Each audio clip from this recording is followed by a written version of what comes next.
Chouette, un email du DGS. Bonjour, je suis un ingénieur, chef de projet au Grand Reims. Comme vous, j'ai reçu sur ma boîte professionnelle, le 24 mars dernier, un mail du nouveau DGS. En l'ouvrant, je me suis dit, chouette, un mail du directeur général des services sur le temps de travail. En effet, comme de nombreux collègues, j'ai du mal à comprendre cette réforme, ou plus exactement cette contre-réforme qui va affecter mon temps de travail, et mon temps de congé. Je me suis donc dit que j'allais enfin pouvoir comprendre à quelle sauce l'employeur comptait dévorer mes acquis sociaux. Donc à la lecture de ce mail officiel, l'objectif de cette réforme serait de préserver le droit à congé de chacun, en augmentant un peu le temps de travail hebdomadaire, sans renoncer aux jours de repos aujourd'hui acquis dans notre collectivité. Ah bon? Moi ce que je vois, c'est que je vais devoir travailler plus pour le même salaire, et avec pas forcément autant de congés.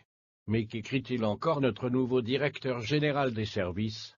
La réforme permettrait à certains agents de bénéficier de davantage de jours de repos que le dispositif actuel, dans le respect du volume de travail annuel auquel nous sommes tous assujettis. Cette réforme serait placée par ailleurs sous le sceau d'une équité accrue par rapport à notre système en vigueur. Ai-je bien lu? Parce ce que je comprends, c'est qu'équité veut dire désormais que certains auront plus de jours de repos que d'autres.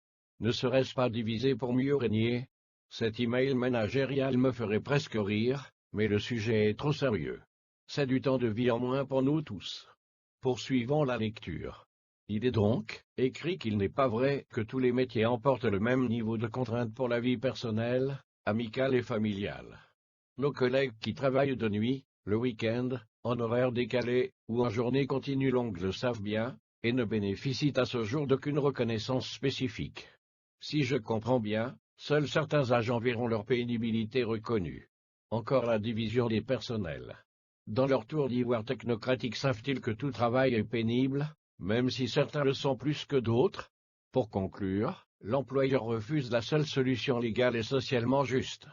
Les suggestions particulières pour l'ensemble des 3600 agents au titre de la pénibilité générale du travail et de la pénibilité liée à l'âge, permettrait pourtant de ne pas augmenter le temps de travail, et de préserver les congés, tout en respectant le cadre légal.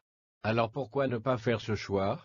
Ah, mais oui, l'enjeu, c'est 3 millions d'euros d'économie, et 130 postes. Mon choix est fait. Je refuse toute augmentation du temps de travail, et toute perte de congés. Je revendique des suggestions particulières pour reconnaître la pénibilité de mon travail. Et je ne suis pas seul. Plus de 2700 agents et cadres sur 3600 n'ont pas répondu au faux sondage de l'employeur.